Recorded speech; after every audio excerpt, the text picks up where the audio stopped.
Good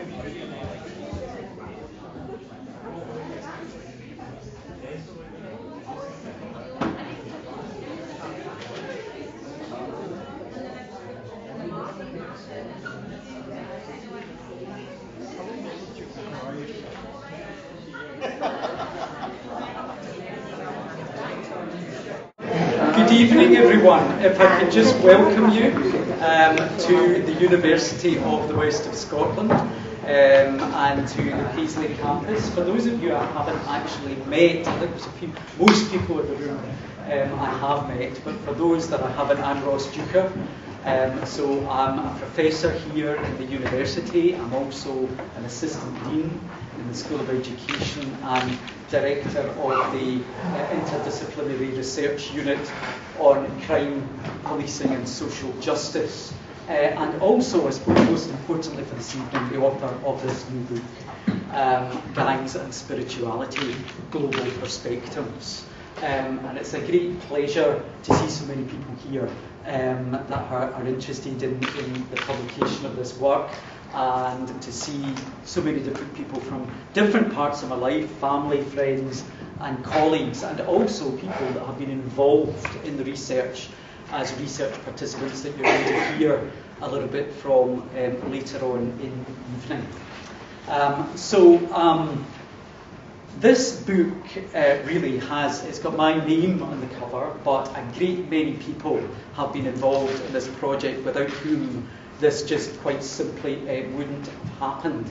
And I'd like to just pay tribute to some of those people before we start talking a little bit more about the content of the book. So first and foremost, I would like to thank all those who have participated in the research, the offenders or reforming offenders that I worked with in different parts of the world, who gave up so much of their time for me to participate in in-depth life history interviews and were really candid about some of the challenges they faced in their lives, and allowed me to walk with them really through a part of their journey and to experience some of the intervention programs that they were experiencing, and also to those who were supporting them as well, the chaplains, the coaches, the mentors, the pastors in the different initiatives and programs that I was able to gain access to, and they opened so many doors for me as well, so I'm really grateful for all the support that they gave me. And then it comes to the writing of the book, and I'd just like to thank my publisher, Palgrave Macmillan, for all the support they've given me, particularly Josie Taylor there, who's been my key contact person and who's believed in this project from the outset, from the time that I submitted the proposal, which was probably about 2.5 years ago, and also for organising all the materials that you see around you today, the posters, the flyers, and the copies of the books being sent here. And also, when we get inside the book, the first person that you actually hear from in the book is not me, it is Scott Deuchar. And Scott Deuchar is a professor in Arizona State University in the United States, and probably the biggest gangs researcher in the world. And I was absolutely honoured when he agreed to write the foreword for this book. And Scott has been a great colleague and support to me throughout this whole project. And then when we look at the back cover, another two big names in criminology, Frank Cullen, who needs no introduction amongst criminologists, from the University of Cincinnati, and also my great colleague and friend James Densley from Metropolitan State University in Minnesota from the US, who have written the wonderful endorsements for the back cover of the book, and also have given me feedback along the way on earlier drafts of the book, which were greatly appreciated. So lots of people really have been involved in this project along the way, and lots of people have supported me in their own unique way. And probably more than anyone has been the home team, as I like to describe them, Karen, my wife, and my son Alan, for all the support and putting up with me again when I've been involved in this project, and also my mum, who I think there's been a few trips to the airport and train station at ungodly hours that she's assisted with to participate in the various parts of the field work. And it's great to see the whole family here this evening to celebrate this event with me. And of course to the University of the West of Scotland itself, of course, that has supported me all along the way. So this book has taken me on a long and very thought-provoking journey. It's undoubtedly been my most ambitious piece of work to date. It's seen me travel across 3 continents of the world, beginning in Scotland with my earlier work, working with gang members and offenders mostly in Glasgow and the surrounding areas of the west of Scotland. And it's hard to believe, in fact, that it's 10 years since I was out in the streets of Easterhouse with Jimmy Wilson and Chris Kerr from Fair, working with the Easterhouse skinheads, among others. And that was my introduction, really, to gangs in Glasgow and the territorial issues that were really out of control, if I'm honest, at that time, about 10 or 12 years ago.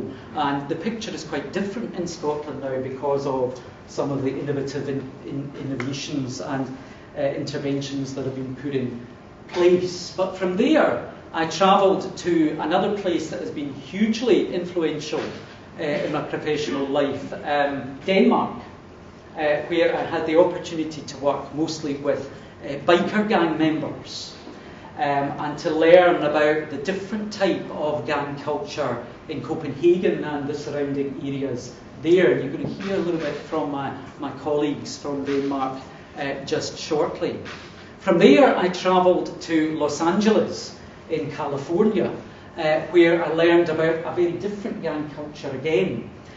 So the street gangs like the Crips and the Bloods and the Latino gangs that unfortunately have emerged as a result of the racial oppression and discrimination that has existed in the communities there for over 100 years.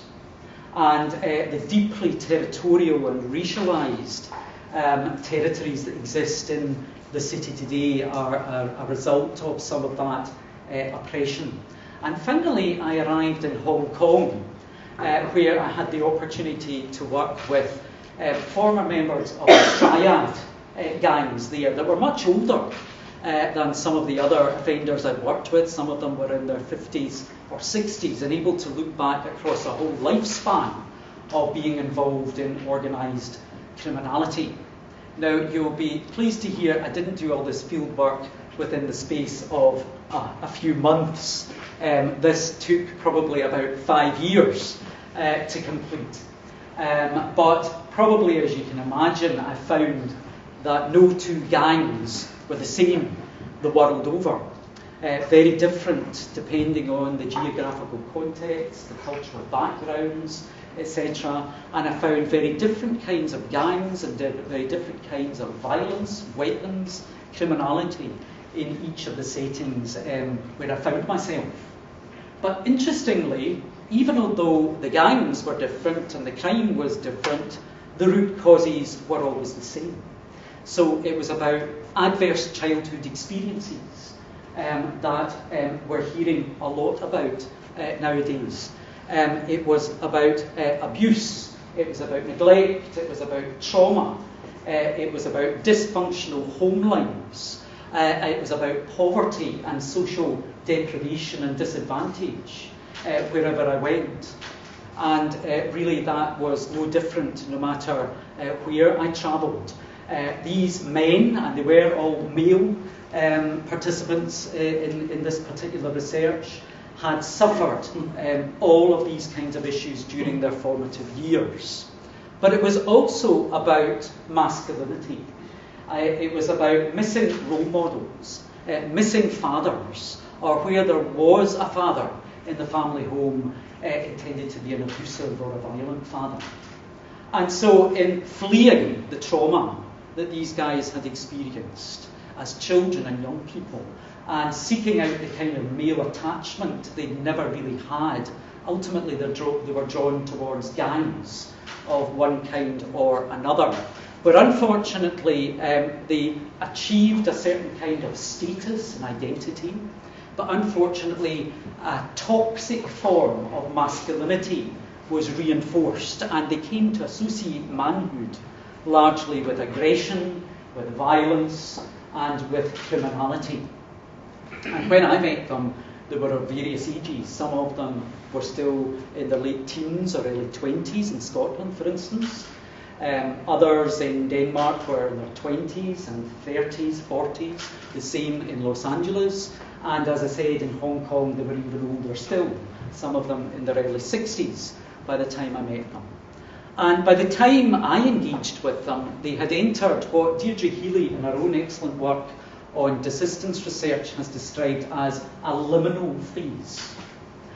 So I felt almost like I was standing in a hallway with them, and a door had closed behind them, and another one was opening in front of them, but both doors still remained slightly ajar. They were, as Healy describes it, betwixt and between offending behaviour and more permanent criminal desistance. And push and pull factors had come along in their lives. So in some cases they had simply grown weary of the lifestyle. In other cases they had become fathers themselves, and they didn't want their own children to suffer the kind of ACEs, adverse childhood experiences, that they'd had. In some cases they had become victims of violence and crime themselves.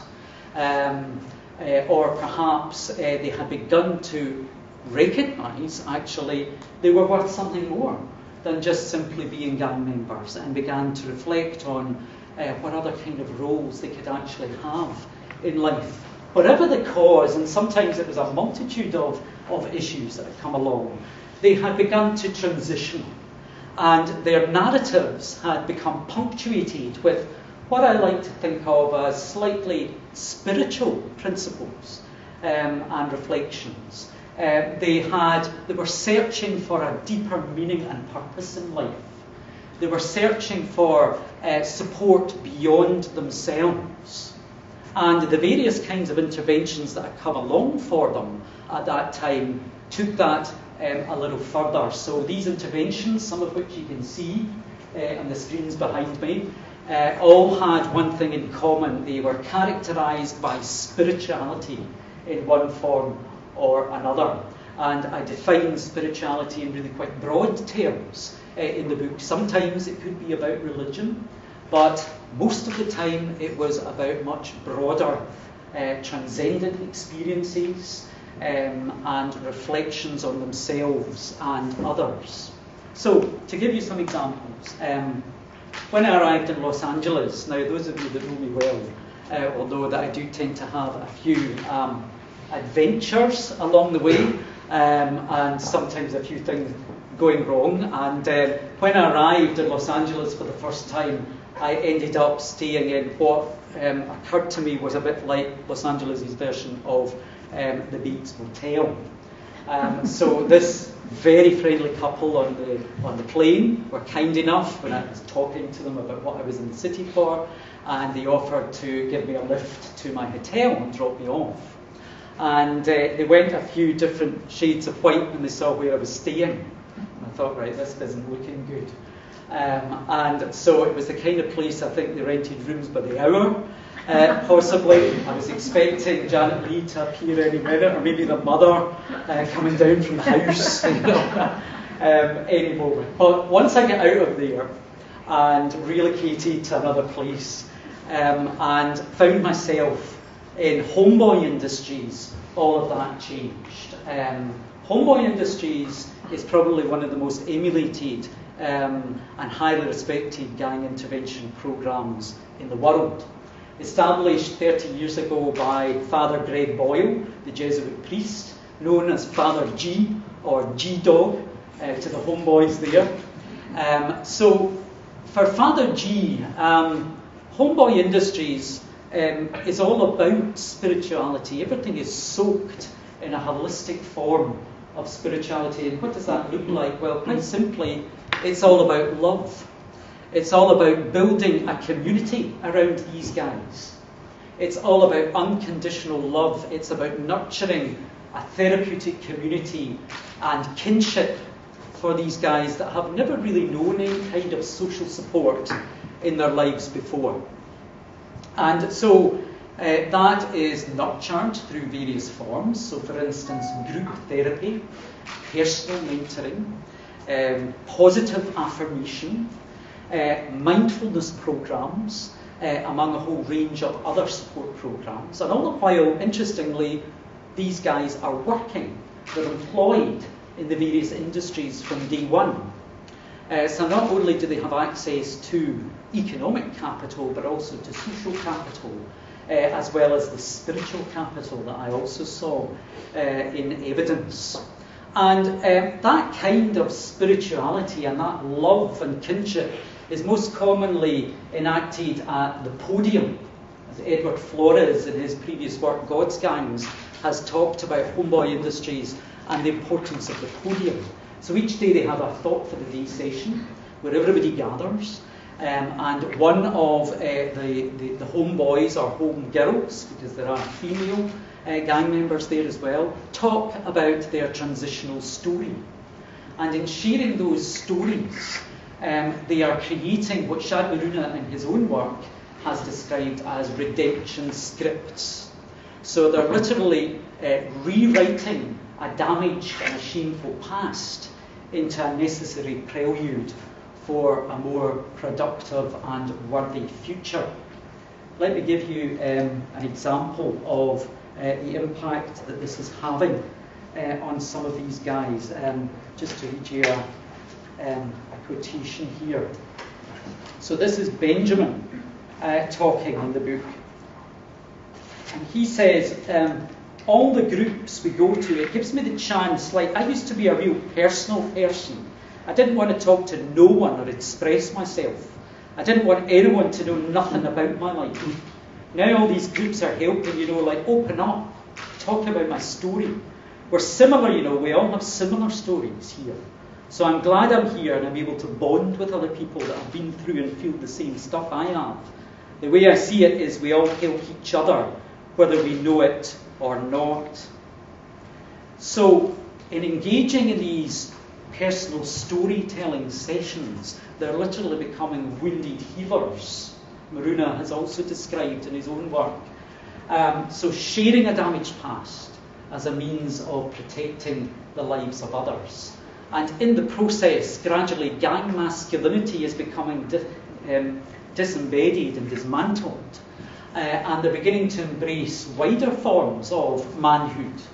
Domestic and family roles are becoming important to them as an expression of masculinity, and generative roles helping and supporting the lives of each other.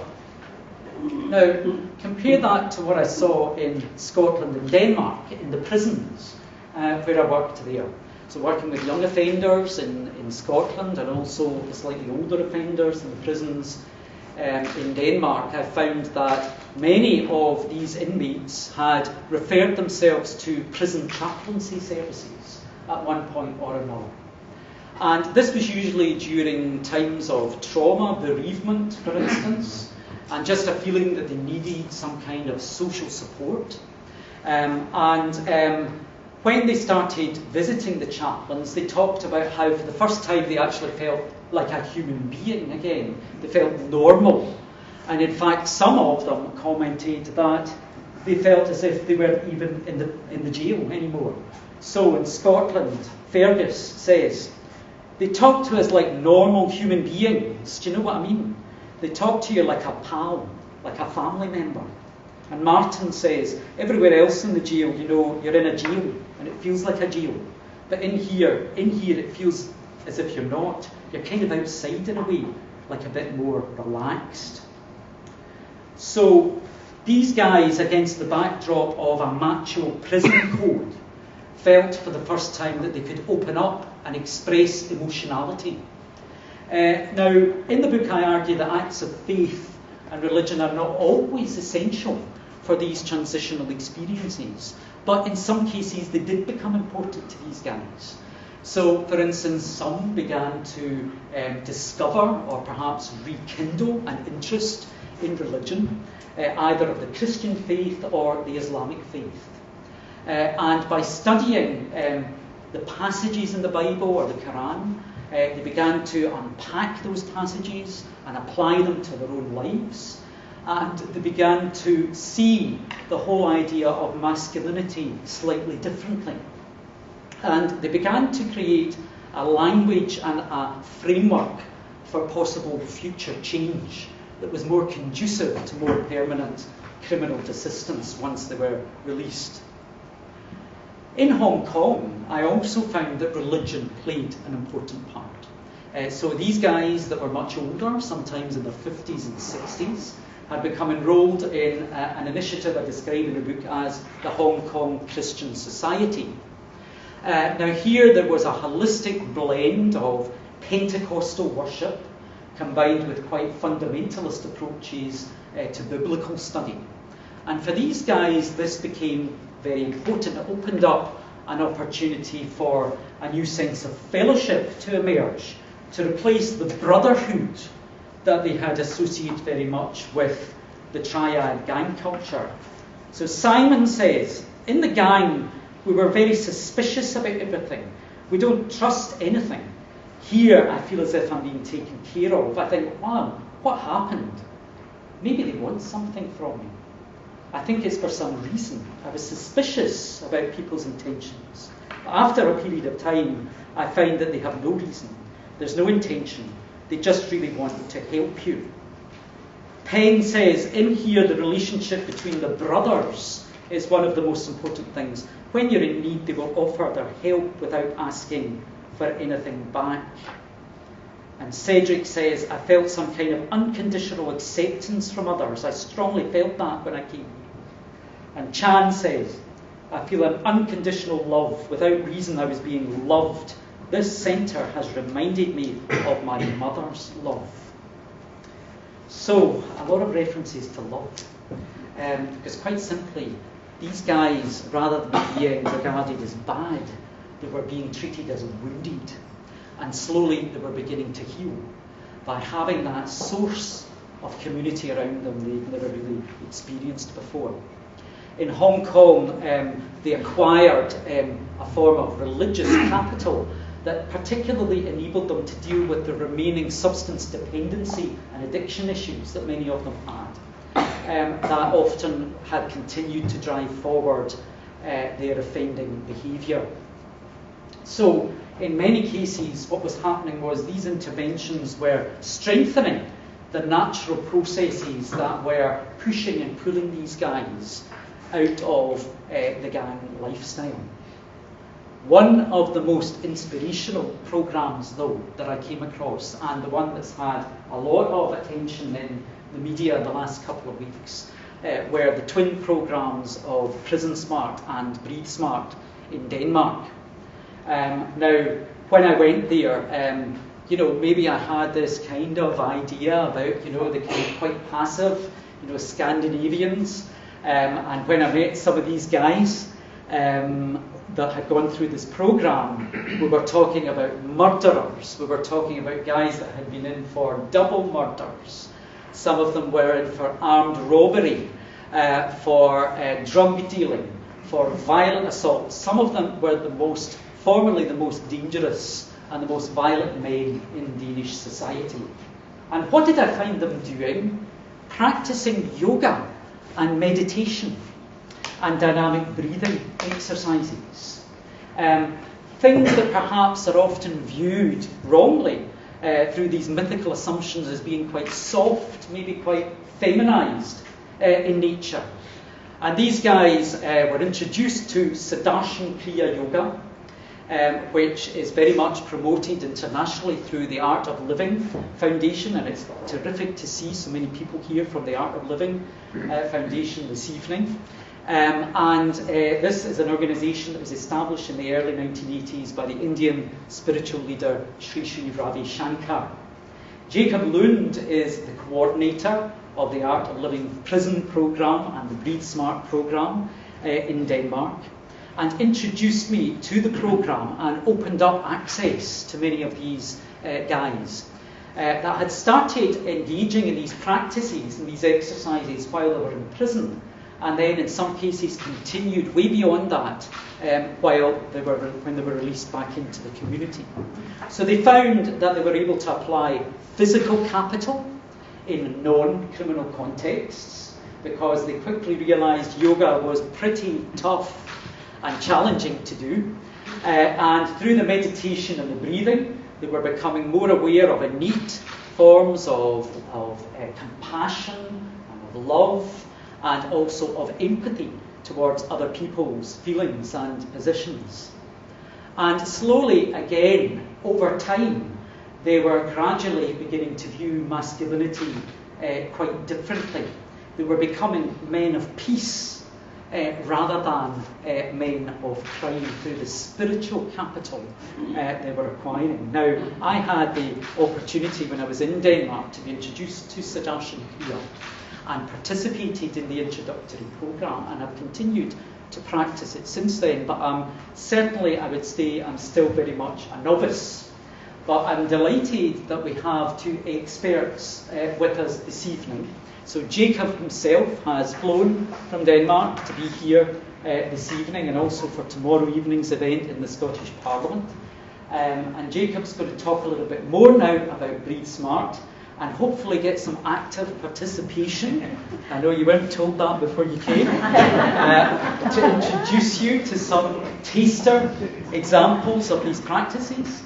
And Jerry Rasmussen is also here from Denmark, who's a long-term participant in the programme, who's going to share his own personal story.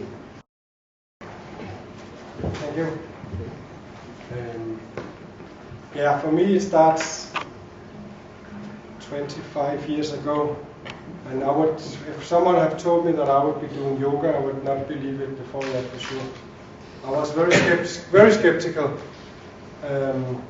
But some friend asked me to try and take a course with this breathing, and okay, I went on, and then during this week I did some very deep breathing exercises, and at that time I just had a moment where I really felt, wow, I just felt like at peace. I was living also quite wild life at that time. Just said, my God, is it possible to feel like that without taking drugs or anything? So I started to practice these things, and then I was in Germany, in something called the Art of Living, a place there, and then somebody talked about they were doing these courses in prisons in the United States. And I thought, wow, that was really interesting. And I was full of enthusiasm, and I took an education. It took me 3 years, and then I went to Denmark. There was not really these things in Europe at that time, and then I called the prison and wrote mails, but it was not even possible to get a meeting. Nobody wanted to yoga in the prison. They said, are you crazy? These people, tough guys sitting and meditating, doing yoga and stretching and looking into themselves. No way, it's not gonna happen. And it was really tough. And but then after some time, I was contacted by some people outside the jail. So we started a program for people who have been into prison. And then slowly it really had people began to really change, and we had a very good effect. And then after 2 years, I think, I was then invited to a prison in Denmark to speak about this, and then we had our first prison course like 18 years ago. And that was how everything started. It was really uphill all the time in the beginning. And then, the last 20 years it has really been spreading around. We have had in Denmark more than 4,500 prisoners through the program. And we have been also working, the research Ross has been done from a project I've been in, especially with very hardcore prisoners, gang members and all this. And and on the side also I've been working with with war veterans. And the funny thing about that is that there's something about the mindset of a gang member, or you have a person who have been into war, that is actually a little bit the same. There was and also after that I've been then traveling around. I've also been in all continents, opening up prisons in Africa, South America, and other places in Europe, and seen very different types of prisons. But there's one thing that is the same wherever I've been when it comes to more hardcore crime, and that is that in 99% of all that I've seen of these people, this is people who are really traumatized. We don't see it in the beginning. In the beginning, they will, of course, it's a weakness to, you don't show weakness, but after some time, slowly things begins to surface, and that's really interesting.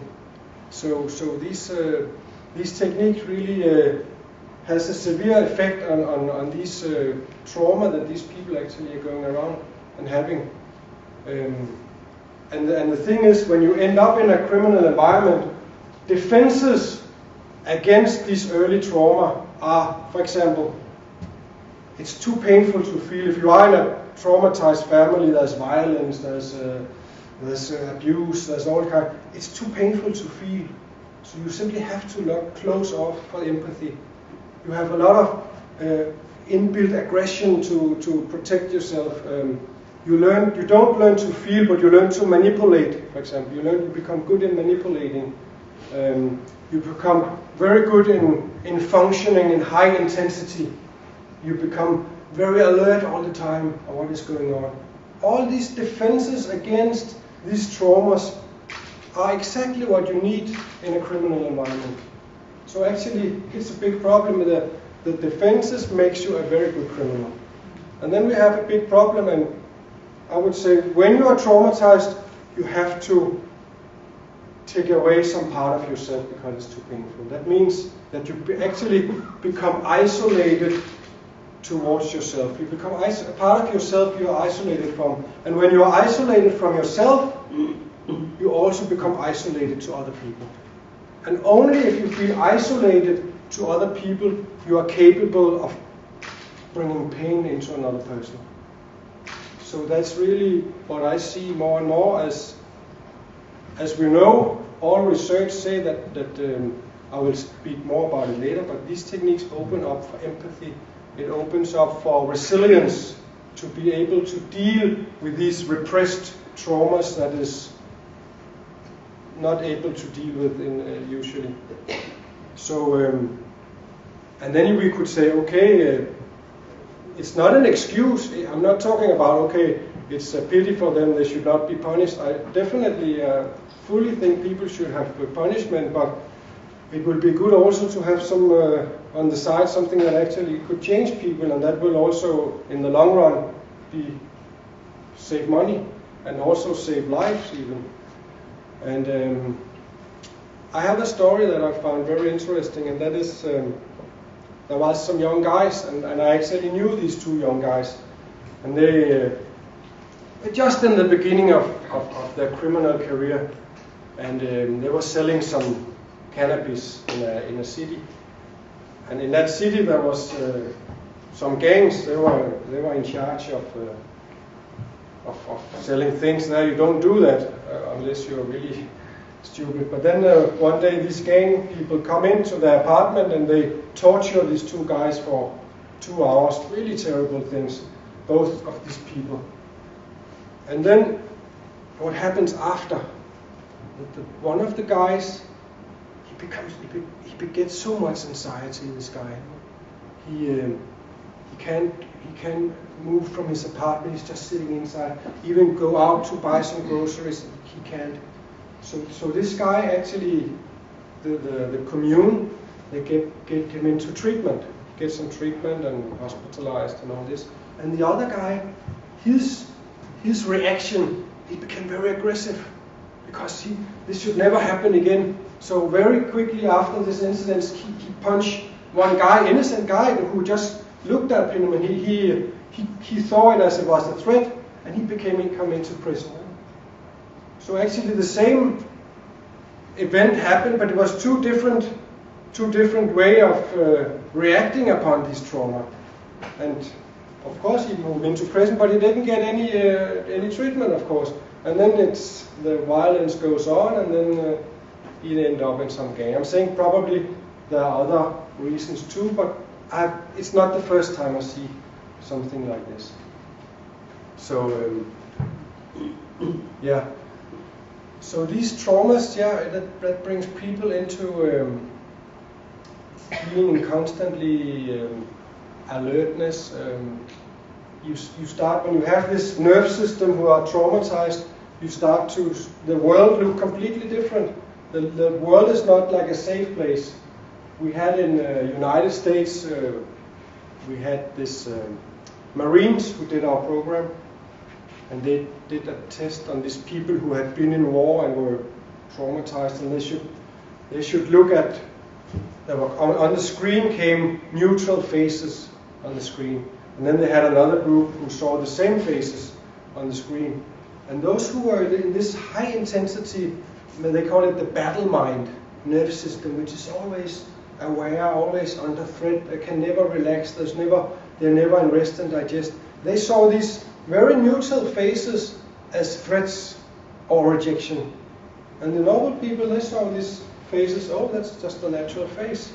So the whole world in this traumatized nerve system is simply seeing the world from a different place. So sometimes this is one way you to deal with it. Many of these people have a hidden anxiety. So instead of waiting for the threat, for many of these people, a way to deal with anxiety is high intensity. It's like if you don't have the high intensity, then the old traumas start to surface. And then when they, somehow we can call it counterphobia, so they constantly seek different situations. In a way, they actually deal with their anxiety to constantly seek dangerous situations all the time. And also then, of course, they have to regulate with drugs. They cannot regulate their own regression, and then we have a very dangerous cocktail, if I must say so. And also this violence is so extremely addictive. For some people, it's really the addiction is this hyper masculinity, this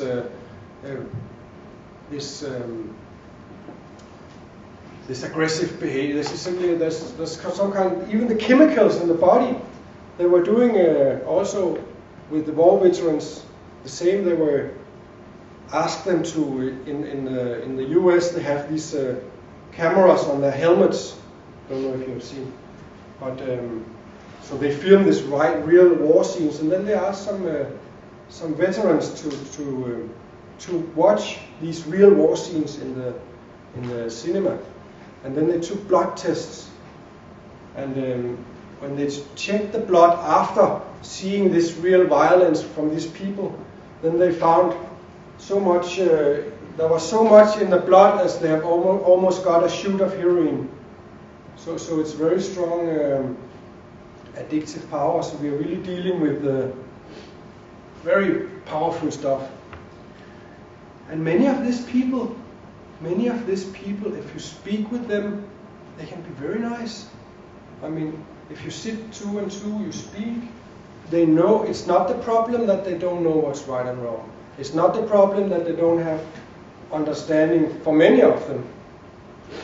That's when they are in their thinking brain, in their cognitive brain.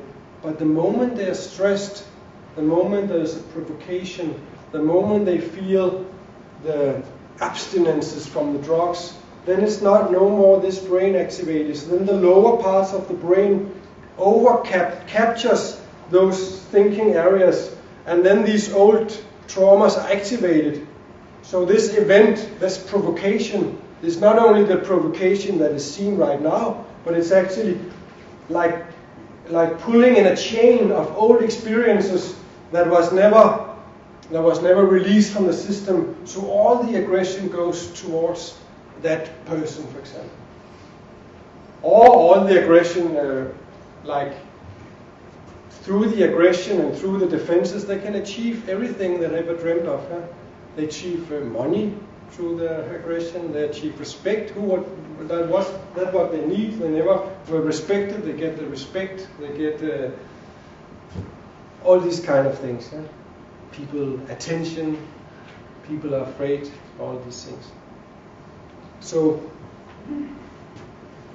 if we only want to address these traumas through this thinking, speaking brain, it's not going to happen, because the traumas are sitting in the nerve system, it's sitting also in the body or in the lower parts of the brain, and we cannot address these things through words. Even some of these traumas happened even before words were in the mouth. They were happened. Some people are neglected right after birth. It happens. It's simply through a reaction, but through actually addressing the body, we have seen that these trauma can be addressed in that way. It's like we call it. I'm not saying it's bad to talk. I mean, it's very important to talk, but only for these very traumatized people, it can be very effective to also include working on the body. So working with the mind, we would say thinking brain, we would call it like bottom or top down. We work, try to change something, but on the other hand, when we work with the body, we do bottom up. And we see we do some things with the breath, we do some things with the body that actually change the thinking brain. So Bessel von der Kalke, which is one of the leading researchers in trauma and the body, he says it's not the feeling that is the problem, but it's the physical sensations that is in the body that can be so strong that it makes a reaction. And this research shows that after working with these physical exercises, with the breathing, it simply gives so much more resilience in the body. So people become capable of containing feelings that they were never capable of containing before. And what happens in the brain then, that they get just a short moment more time before reaction. Because there are more resilience in the nerve system and the body, the nerve system become more reflexible, more able to regulate down. Then there become a little bit more time. And just a little bit more time before reaction means that there is a choice. And then when there is a choice, it means suddenly that opens up for new possibilities for some of the people. Some of these people, when you have people who have been surprised, it's not like when they do the exercises, they don't know always what's going on. They think it in the beginning, it's strange, it's what is it? But the experience speaks, what they feel speaks, the peace they can get, that speaks. But then sometimes they say, they call me or I talk to them, oh my God, you normally, when somebody do like this, I normally just react instantly. But now suddenly I could feel that there was some anger in me that I didn't have to react. So it comes like over a period of time. And what we have seen too, as this empathy starts to open up through these practices, then also, even though they do wrong still, I mean, it's a part of the process is to fail, a part of the process is to go back to the drugs again or to come into violence again. But then they start to feel that it's not good. It starts to be more painful to do the things that is destructive towards themselves. They start to suddenly feel, I didn't really feel good after I punched that person. Before they felt like a hero when they punched the person. But now suddenly they start to, it's not because of a moral coming from their head, thinking this is wrong, this is right, but they suddenly begin to feel this through their own body and system. And then as they start to open up for these signals, like being more present, it's like they become more present, they feel themselves, I will call it, they get a much stronger feeling of themselves. Before there was no feeling of themselves. And when there's no feeling about themselves, the image is all. Image is everything. Yeah? So when the feeling starts from themselves, they feel themselves, they become more present, they can rest more in themselves, become more peaceful, they can feel pleasure not from taking something, but pleasure from just being in their own presence. Then suddenly it's possible to put away some of these things that before were so important. How I look and how other people see me, and all these things becomes slowly less important. And then over time we will see that these people actually start to really see what they really want in their life. And then slowly we have many people who have really become integrated in society. And according to religious praxis, I will say that our praxis is, there are people we don't preach religion. There can be people who don't believe in anything. There can be people who are from Muslim background, Christian, Buddhist. It's very inclusive, but there is a spiritual element, like trying to, whatever people believe in, that's fine for them. We don't touch that. But I think Ross said I have spoken enough. We have some time schedule. Yeah, and we are so lucky that we have Jerry, who has been in.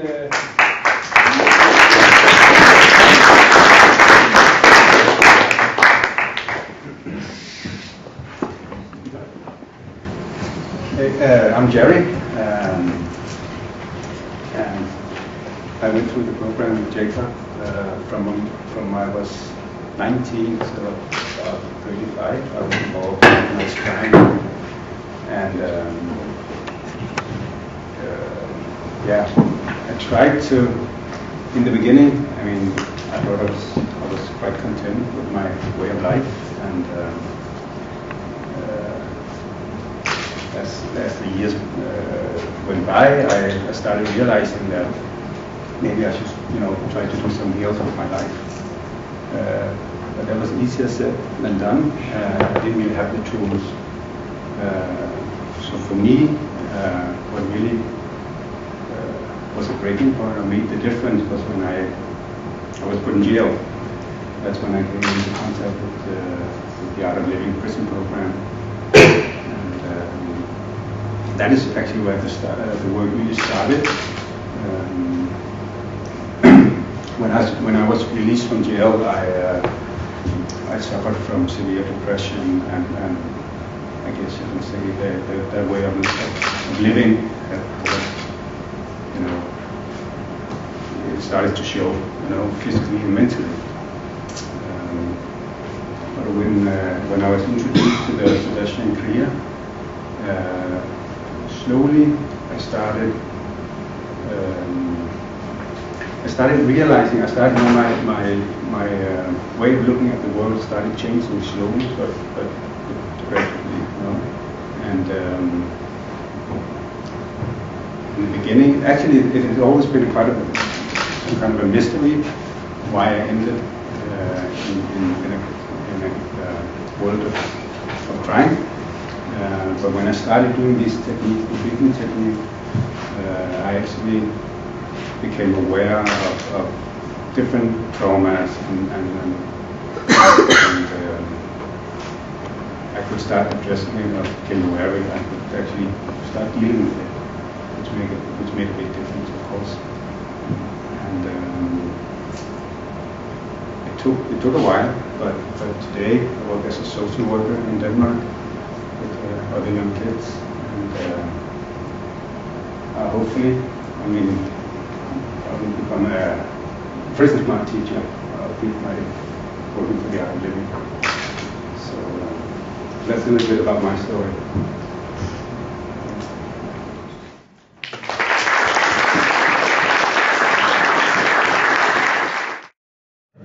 Any other questions for Jacob and Jerry? Yeah. Chris. No, it's Yeah. Oh, the gate, sorry, yeah. Jacob, you were talking about a religious praxis. What actually is the commonality that you draw upon? Considering there are so many religions in the world, what is the actual basis that you were discussing? Could you talk a little bit more about the religious practice? No, what I meant was that it's not like a religious. Whoever have a religion, they will just have that. We are just doing our praxis, our meditation, breathing exercises. We have a lot of knowledge about the mind. We have a lot of group exercises. All these things. We are not so concerned about what religion people have. We think it's have the religion you have. It's important that you learn to feel good in yourself, and then you choose what religion you want. That's our view. Yeah. Some of the guys that I met, that I interviewed and worked with, had gone through the program, had no religion. Others did have a religion, and some of them did say they felt their religious faith had strengthened as a result of the practices. The prayer time had become more powerful, for instance. But others, had no religious faith at all, so it really wasn't about that. Yeah, so when we are sitting together, there are people, it's really funny, there can be all kinds of religion sitting and doing this practice together. It sounds very, very powerful. It also builds bridges between religions, actually. Sometimes even between religions, and also sometimes between people who have been in different gangs who start to to speak, and there has been people who have having had peace after maybe they had problems for many years, and then they drop out the gangs, and then they get along better. And I think what Jerry said about the depression, that came through in a lot of the narratives of the guys I worked with, that sometimes they had self-medicated through drugs, as Jacob was talking about. Sometimes they had been on antidepressant medication for some of the mental health issues they'd suffered because of those adverse childhood experiences and because of the lifestyle they'd become involved in. And there were quite a number of them had come off of medication while they were practicing Siddhartha Kriya and found the same benefits. So there's huge implications here for us in Scotland, and this is an untried and untested approach. We have yoga, we have meditation and mindfulness, but we've never had Siddhartha Kriya yoga, which is quite a different approach in our Scottish prisons or in our communities. So, a lot of things we can learn from this, I think. Yeah, so much of this cortisol stress hormone comes out when we're doing this breathing, and acid from the body, and these centers that has in the brain that has to do with being in the present moment are strengthened very much. Yeah. So sometimes when they do this breathing exercises, it can feel painful, there can be some unpleasant sensation they learn, and then they learn, because they are so being present at the same time, they simply learn to stay in these feelings where they normally hit somebody or they run out of the room or whatever. So they really learn to stay. They learn to move towards the pain instead of escaping all the time. And then they get more resources of positive energy. A couple of examples from the narratives of the guys that are in the book. One guy that I called Jesper in the book talked about having had this warrior mentality that Jacob was talking about. When he went into a room, he went into a bar or a nightclub, he looked for trouble, and he picked out two guys that he was going to have a fight with that night. Now he talked about going into a room feeling peaceful and looking for the good things in people. And there was another guy that talked about, whenever somebody slighted him before, he would immediately react with violence. He would go out and destroy that person with violence. He openly said that.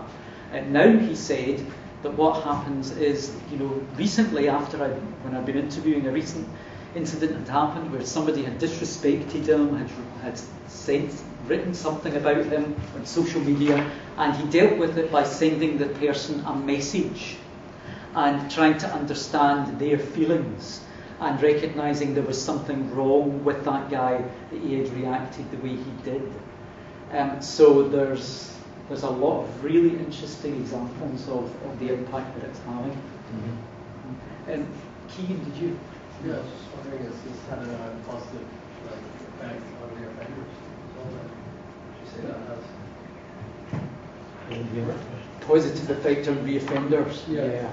So you think that's made it decline? Yeah, definitely. I mean, the guys that I met had all been, they'd had lots of convictions, so it was preventing them from reoffending. I think that as well as obviously we want to prevent adverse childhood experiences that are obviously at the root of it, we want to deal with the systemic issues that cause this in the first place. But we also need to be able to help to reduce their impact where they do arise. And I think that's what programs like this can do as well. And even if they do crime, we sometimes have seen that it's a little not so strong crime as before. So sometimes they get a little, okay, now they don't want to sell heroin, but they want to start to sell hash instead. I mean, that's a good for us to find. Then we are happy. Yeah. And we have a few people actually, which after doing the program, it happens not so often, but I always laugh about this, but it's really crazy. I had a guy, we just talked about this guy, he said, I have to stop, I become too nice. I can't keep my business. And I've heard that not only one time. Yeah, thank you. That was absolutely excellent, and I come from working and training with people in exercise who exactly fit the picture you're talking about. They are fantastically pleasant when you're with them, but sometimes when you're out with them, someone flashes, he's looking at me the wrong way from across a room, you go, no, he's not even, and something clicks in my brain. My question though is that it's all the stuff we've talked about tonight, these excellent interventions, have all been, if you like, quite psychologically based, if you like. Whereas we mustn't let society off the hook. It's not just that these people are traumatised, it's something has made them traumatised.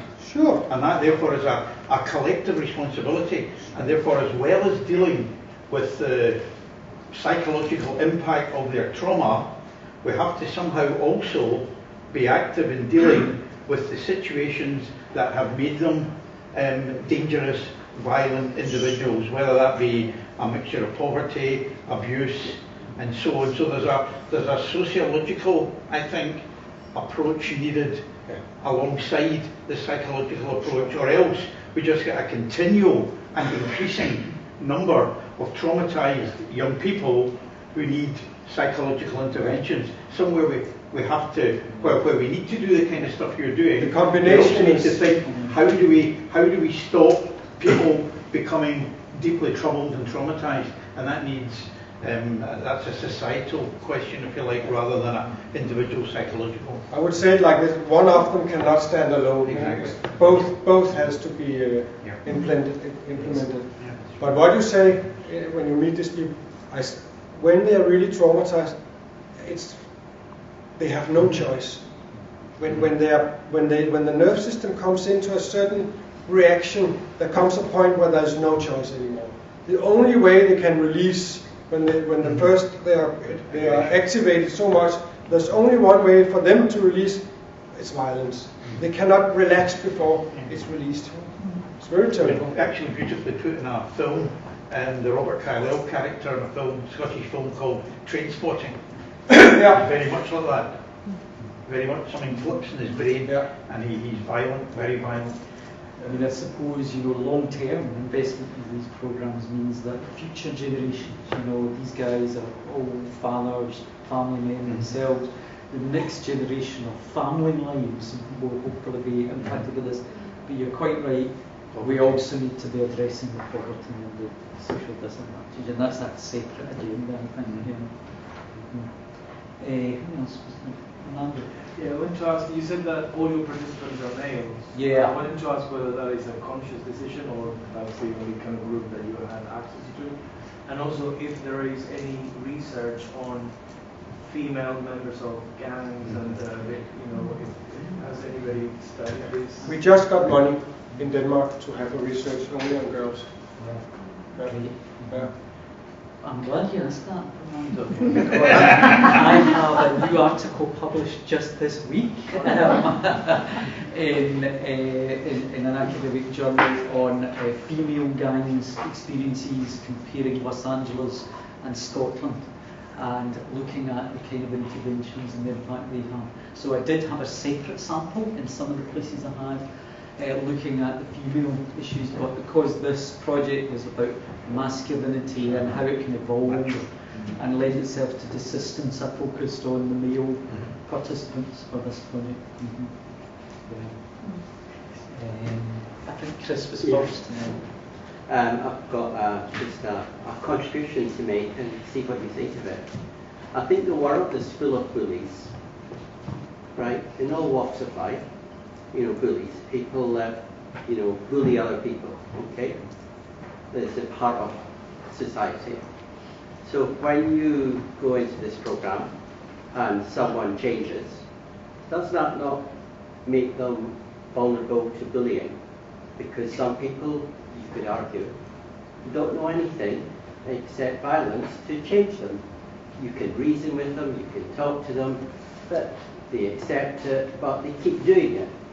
And the thing that changes their behaviour is when they understand violence, but they don't understand reasoning. So does this not leave some people vulnerable whose power in the world, protection from bullying, has been violence? There will be a period of time where this person is vulnerable, as my experience, and there we do what we can to protect this person, and they meet new people who are also changing, and they get like a new playground for a while before they really get integrated into society. But there will always be really a very vulnerable time and a lonely time, because you don't have your old world and you don't have the new yet. So it's really this is really the time where we as from our organization are doing our best to support people on that path. But it's a big conflict. You don't have anything. Before you had at least identity in something, now you are absolutely nothing. And that's a tough time. And there you really need also, as you said, something around you, but you definitely also need to deal with these old emotions that comes to the surface at that time. Because my opinion is that loneliness was always there. Because this world, you don't trust anybody, you are lonely. But now you feel the loneliness. And you have to go through that loneliness to somehow be integrated into normal people, if we can call anything that. No, yeah. I was just thinking about the big thing within health and social care is about partnership working, and are you sort of rolling this sort of thing out into social work justice teams, restorative justice, health professionals, and for addiction and things like that, to be able to try and bring everybody together on the same page, to be able to start, so when they come out of prison and they're say with restorative justice, or they're working with social work, because so many of them have those family problems and they're sort of repeating cycles, and that maybe getting involved with social work teams and helping to sort of facilitate more involvement in those programs. Because I know some of the justice teams that I'm a social worker, but working in some of the teams that they do about mindfulness in helping people, but I think this would be really sort of something that could really be brought in and pull everybody together a bit. Sure, very much. We are working on it. It's really so essential. Yes. Yeah.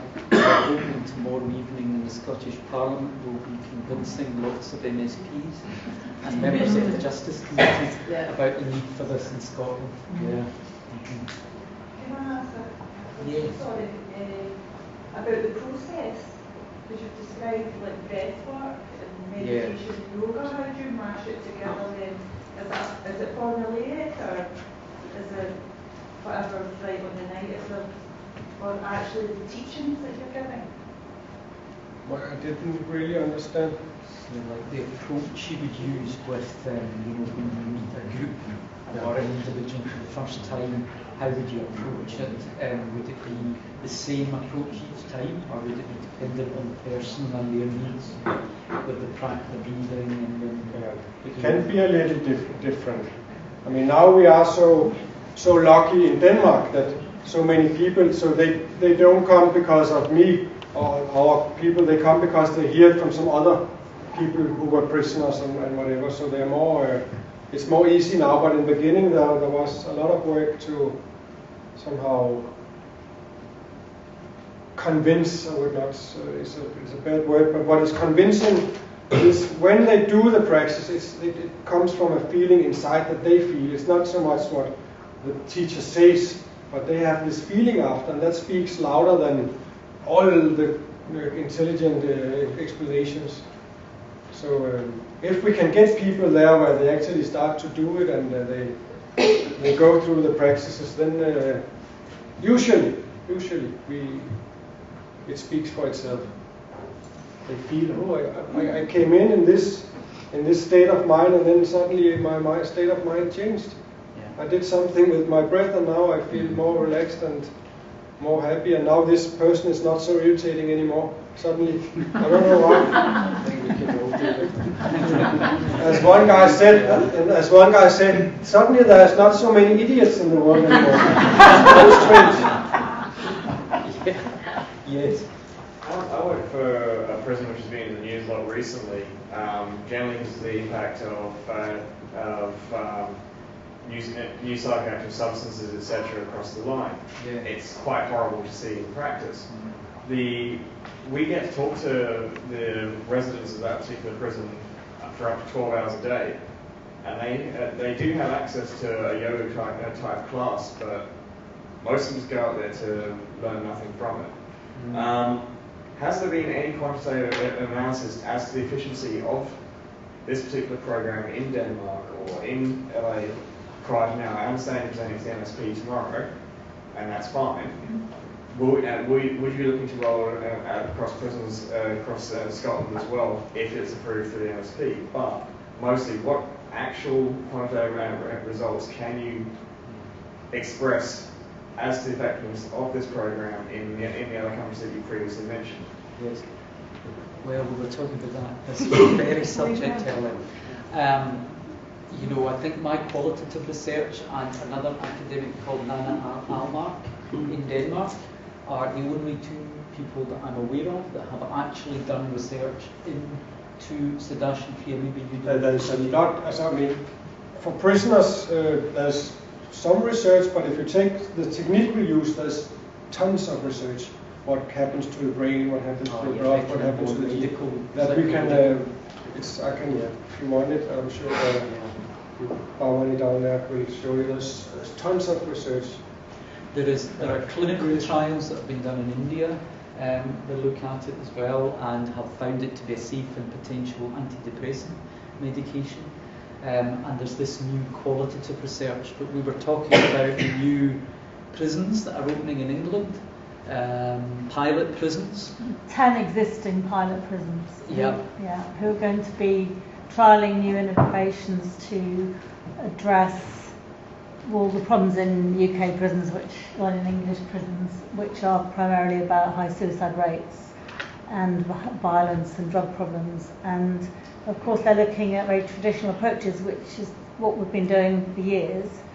The same thing, we just keep chucking a bit more money at it and hoping we're going to get a different result. So what would be great is if we had the opportunity to actually get this program into some of those prisons and then do some sort of proper evaluation of suicide rates prior to the program running and then suicide rates after. Something quite tangible and measurable that's about the outcomes that governors and the prison service want to see. That could be a real opportunity to do that piece of research. And hopefully also in the Scottish prison as well. Yeah, if there's a bit of money to pilot, which we can do at a reduced rate in Scottish prisons, we could do the same thing here. Yes. Yeah, obviously your research and your work's been within the prison system. It's about recovery models, rehabilitation, that sort of thing. Yeah. Has there been any research or any work done with a younger group, adolescents, within, as a protective factor within the schools, within care establishments, youth offending institutions, that sort of thing? Do you know anything? Well, in London we ran it for youth from the age of 16 and upwards. We were dealing with children or young people that were younger than that, and we get into slightly different territory. But we ran our sort of internal pilot project research based on people aged 16 and up, and we found it to be, just as effective. And usually those people would be referred to the program when somebody you're asking, either through probation or through other allied services that dealt with people once they were either coming out of prison, or the family members and the partners or the children of those who were in prison experiencing the prison smart program but wanted their community members to experience it outside. Does that answer your question? Yeah, thanks. Yeah, no, I'm just wondering if the program can use the protective factor. The money we just got. The money we just got for the girls is from 18 to 25 girls in like criminal girls in this environment. So we are very excited to. We have just started. It seems to be going in a good direction so far.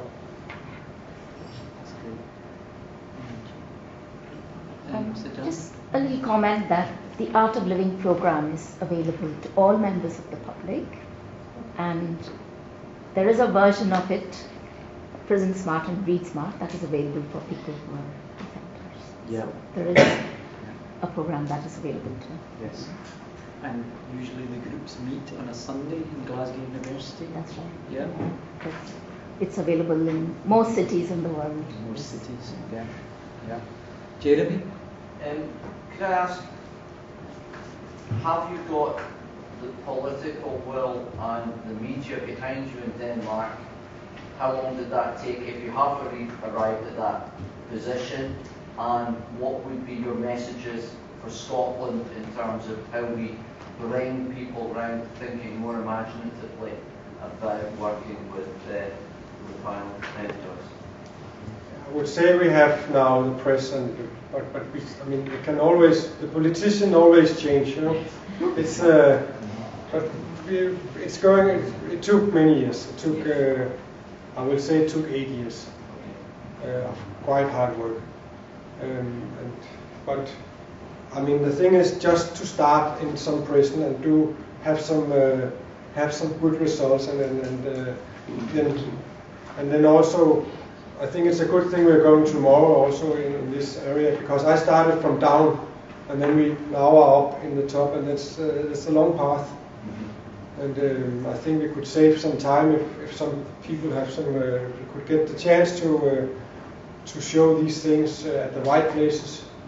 So that was. I would say that I think the time is different than 20 years ago when we speak about all these, for some people, weird thing about using the body and breathing and using the breath, very strange.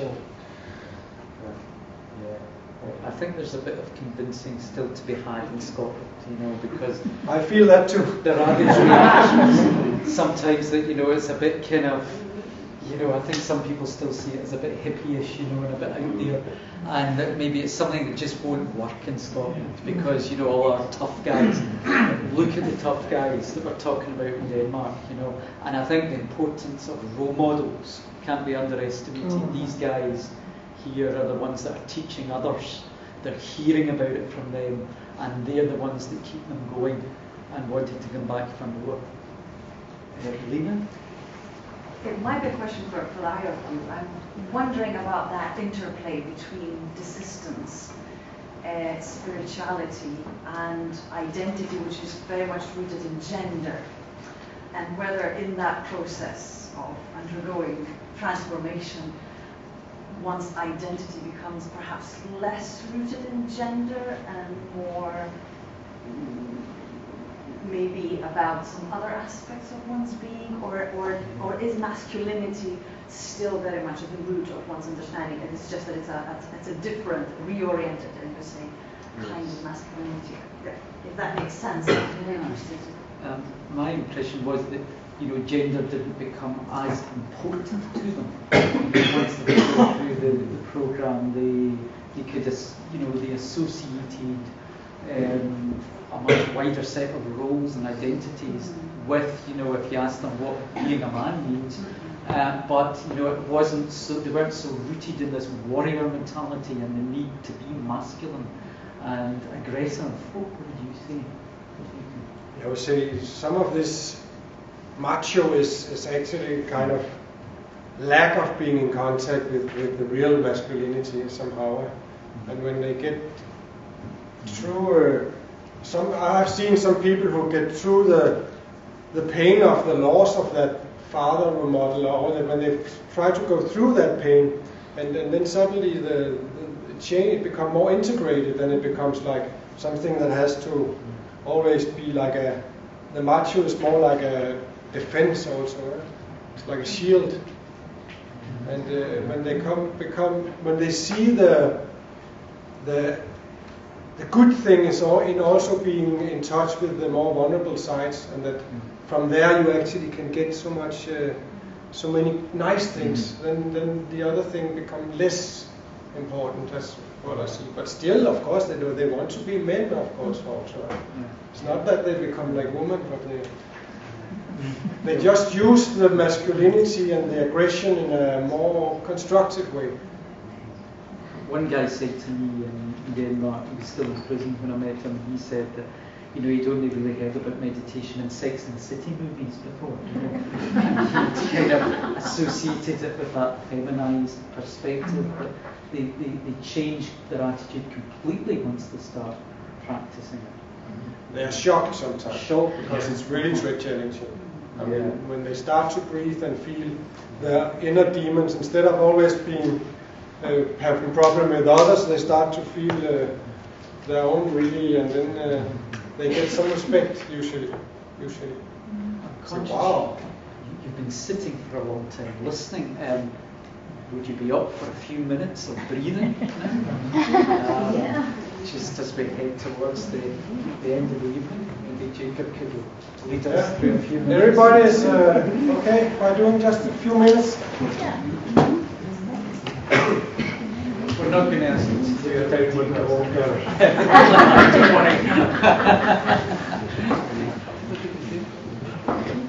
Okay. Just for a moment. Just close the eyes for a moment. And just observe, without doing anything, just observe the natural rhythm of the breath. Just for a moment, just check out.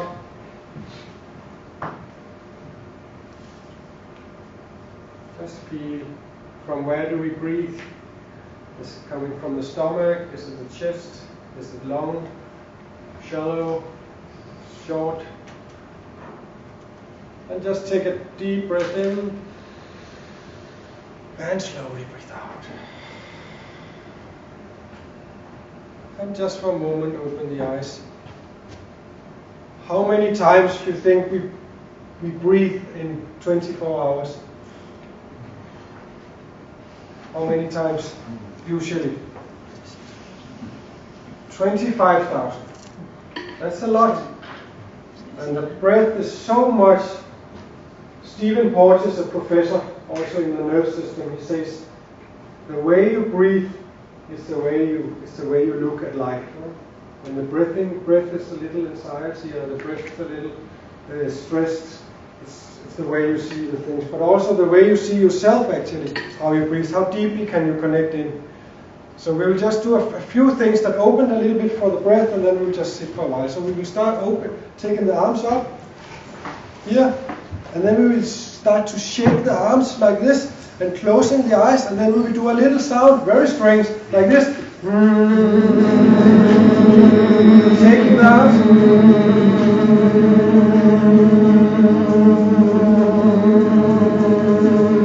One more here.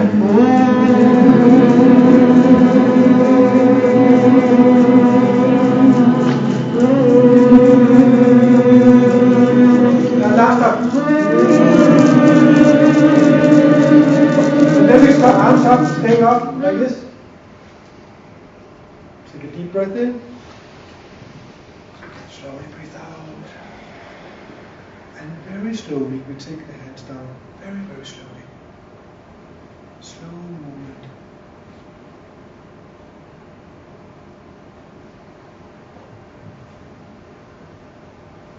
And just sit for a while again. Observe the breath.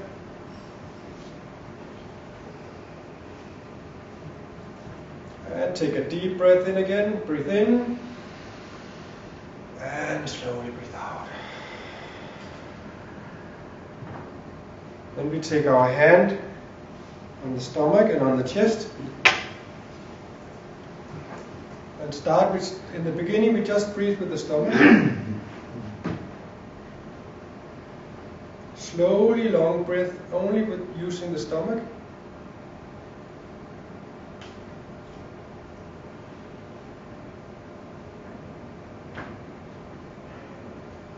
And then we fill the stomach as much as we can. And then continue with the chest. Holding for 2 seconds, and then slowly chest goes down, breathing out. And stomach goes in. And last time, fill up the stomach as much as possible. And continue the chest, expand the chest as much as possible. Hold the breath for 2 seconds. Slowly breathe out.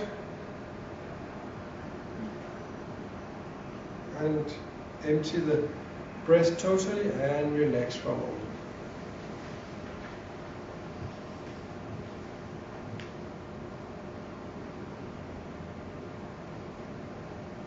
Deep breath in and breathe out.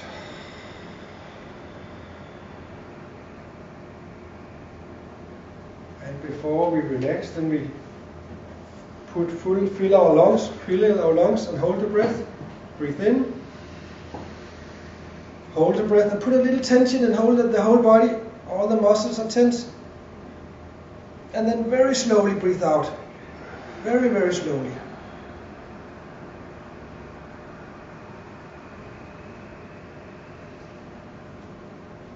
And relax.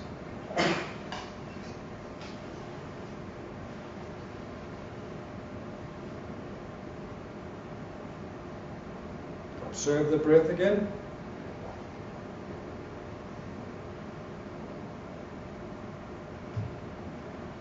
One more deep breath, filling the lungs. Breathe in.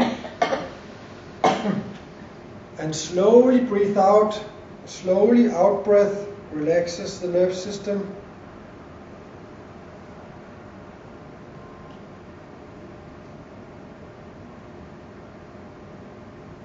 And last time, breathing in. And very slowly out.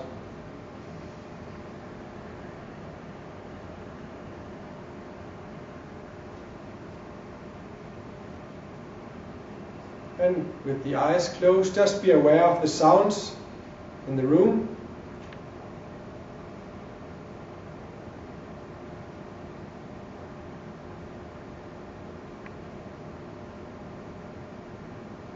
All attention outside.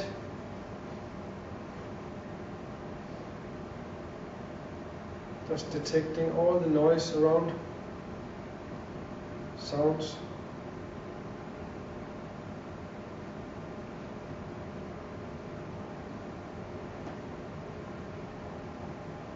And feel the weight of the body on the chair and the ground.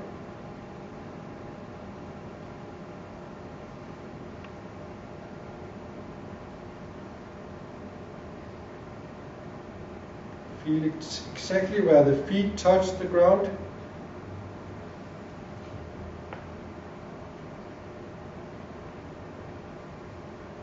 And the right leg.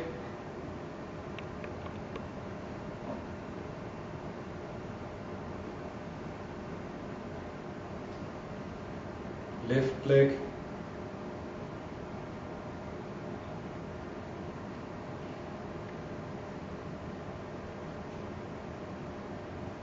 Abdomen.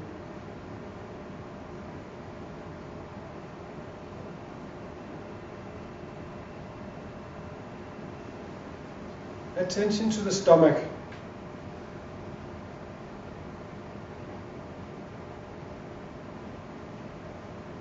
Just imagine all the organs, all by themselves, working inside the stomach.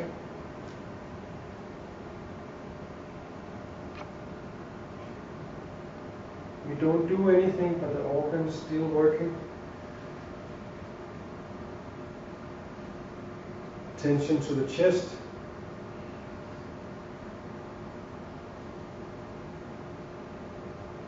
Just imagine the heart beats all by itself, keeping us alive, even if we sleep.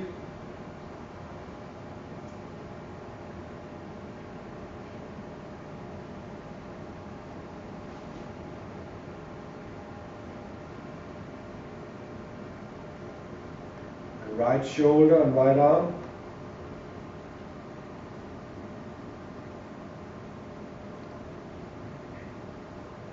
Left shoulder and left arm.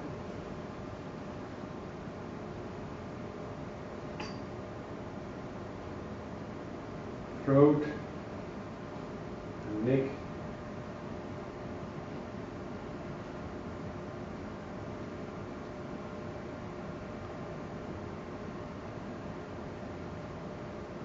Face.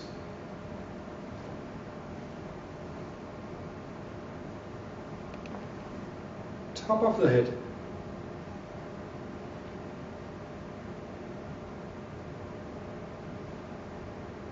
And the whole body.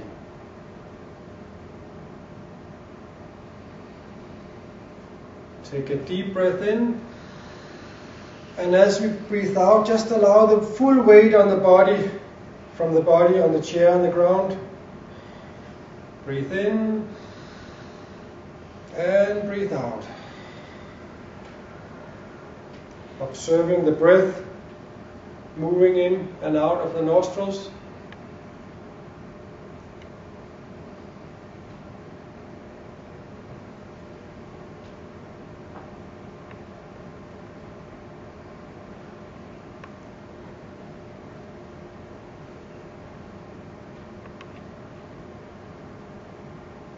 Just allowing the breath to be as it is.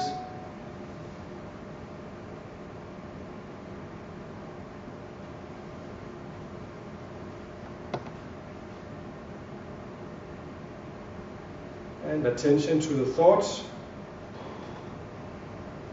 Pleasant thoughts, unpleasant thoughts. Just allow any thought.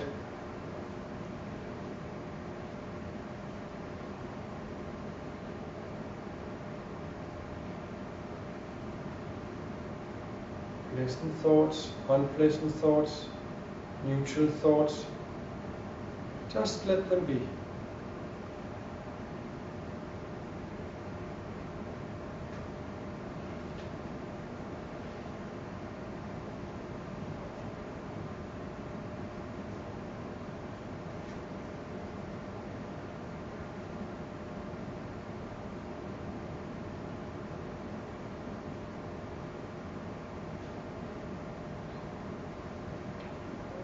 Harmony with the thoughts,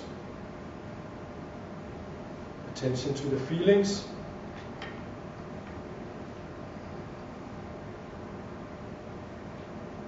pleasant feelings or unpleasant, just allow them to be for a short moment.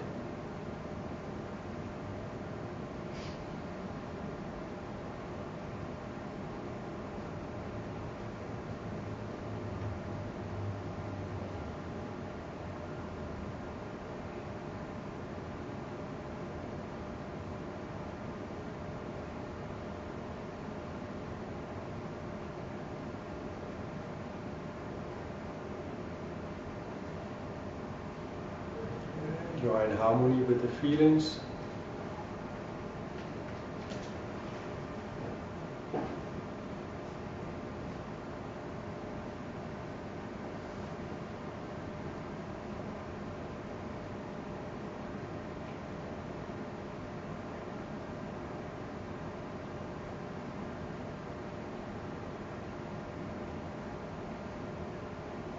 Last moment, just allow.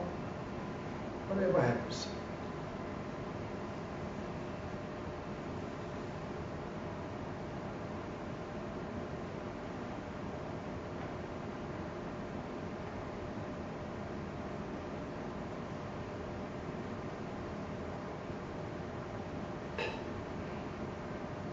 Deep breath in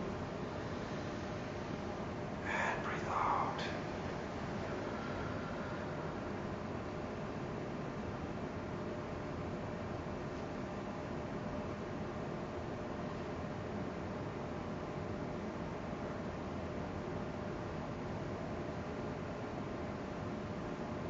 Just take attention to the surroundings again. Sounds.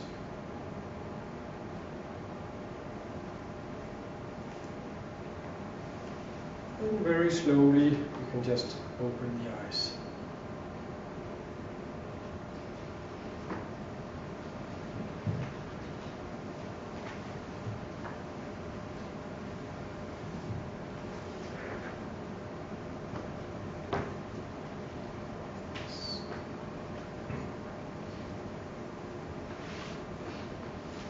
Just very little breathing.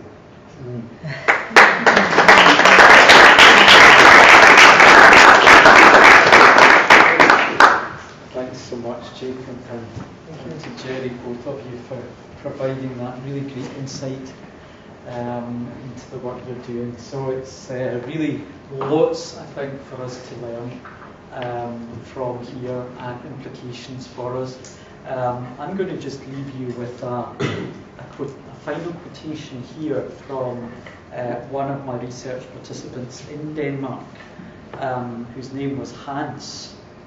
And he said that after he'd been practicing Siddharthan Kriya for some time in the Breathe Smart programme, he'd had time to reflect deeply on his sense of identity, and he said he'd recognised you're not born a tough guy.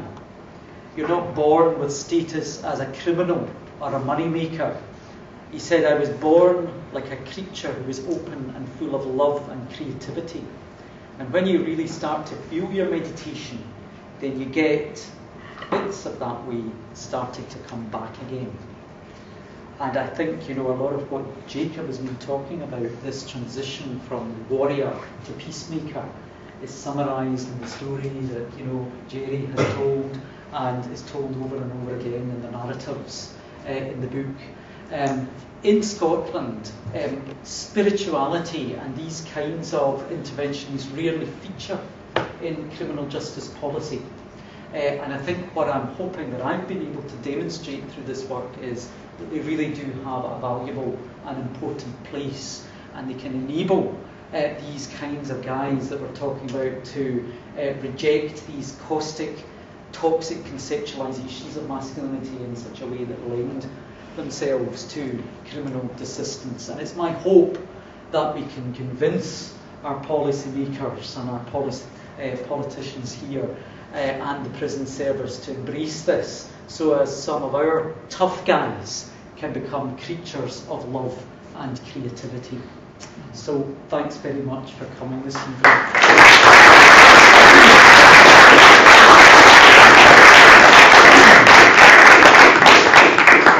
All that remains for me to do is just to encourage you to have a glass of wine or some food and drink that's still left. And the food's up here, yeah. And also, I would just like to say a final word of thanks to some colleagues that have helped support this evening's event. Obviously to Jacob and Jerry for flying over for this event, but also to the events team in the university for supporting the setup of the event, the catering team for putting on the food and drink, but most importantly to the star of our team in the service delivery team in the School of Education, Jane Caffrey.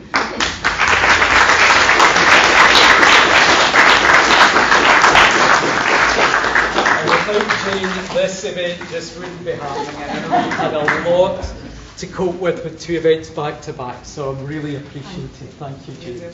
And thank you again for coming. Thank you.